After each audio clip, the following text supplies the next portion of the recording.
कहानी न्याय की असली परख। उज्जैन का विशाल दरबार। राजसी गगनचुंबी खंभों के बीच सैकड़ों लोग बैठे थे। अचानक रोती बिलखती दो स्त्रियां राज दरबार में पहुंची। दोनों की आंखों में आंसू और दोनों की बाहों में एक ही बालक। पहली स्त्री चिल्लाई, महाराज, यह बच्चा मेरा है, मैं ही इसकी सच्ची मां हूं। दूसरी ने तुरंत प्रतिवाद किया, नहीं राजन, यह मेरा बच्चा है, इसे मैं जन्म देकर पाली हूं। सभा में कानाफूसी होने लगी। लोग उलझन में थे कि सच्चाई आखिर है क्या। मध्य भाग राजा विक्रमादित्य ने दोनों स्त्रियों को देखा। उनकी आवाज में दृढ़ता थी, तुम दोनों में से सच्ची मां कौन है, यह अब इसी दरबार में तय होगा। दरबारियों की सांसें थम गई। दोनों स्त्रियां अपने अपने पक्ष में दलीलें देती रहीं। सभा में तनाव बढ़ता गया। किसी के पास कोई उत्तर न था।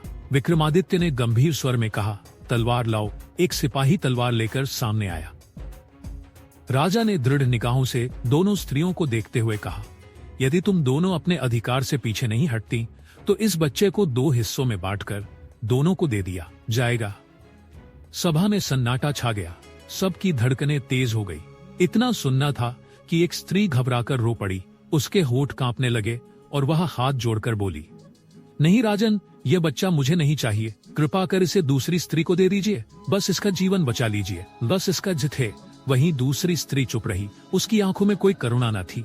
विक्रमादित्य की आंखें चमक उठी। राजा ने घोषणा की, यही स्त्री इस बालक की सच्ची मां है, क्योंकि सच्ची मां अपने बच्चे का जीवन बचाने के लिए अपना अधिकार भी त्याग सकती है।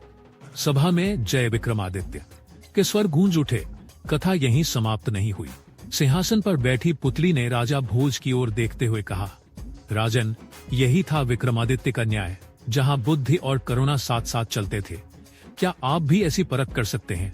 तभी आप इस सिंहासन पर बैठने योग्य होंगे। राजा भोज गहरे विचारों में डूब गए। उन्हें लगा जैसे यह सिंहासन केवल स्वर्ण और रत्नों का नहीं, बल्कि त्याग, करुणा और न्याय का भी प्रतीक है। सीख, सच्चा न्याय केवल कठोर नियमों से नहीं, बल्कि करुणा और त्याग से जन्म लेता है, और सच्चा प्रेम हमेशा बलिदान में प्रकट होता है।